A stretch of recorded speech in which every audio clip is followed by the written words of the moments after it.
वदनी कवळ घेता नाम घ्या श्रीहरीचे. आठवते का हा मंत्र शेवटचा कधी उच्चारला होता?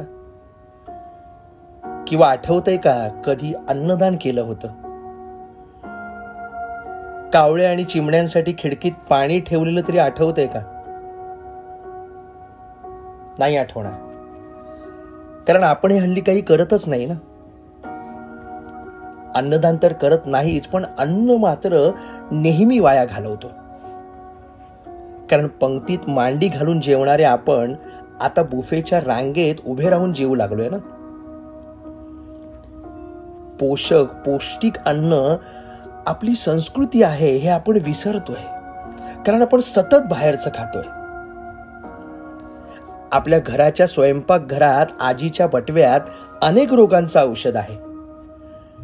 कोविड काळातला घरगुती काढा आठवतोय ना तुम्हाला?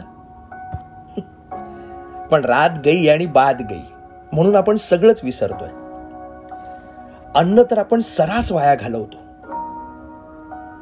अन्न वाया घालवताना एक क्षणही पुरेसा आहे, पण ते पिकवताना किती मेहनत, किती वेळ लागतो हे माहिती आहे का तुम्हाला? गणपती बाप्पा म्हणजे बुद्धीचा देवता. आम्ही जोशी कुटुंब बाप्पांच्या मार्फत तुम्हाला हेच सांगतोय. अन्न वाया घालवू नका. जितकं लागेल तितकंच खा आणि अन्नदान करा. कारण जेव्हा आपल्याला भूक लागते आणि आपण खातो त्याला म्हणतात प्रकृती. आपल्याला भूक नसतानाही आपण खातो त्याला म्हणतात विकृती. आणि आपण अन्नाचा घास खायला जातो आणि अचानक त्यावेळी कोणीतरी भुकेला बाजूला येतो. त्यावेळी आपण अर्धा घास त्याला भरवतो, त्याला म्हणतात संस्कृती.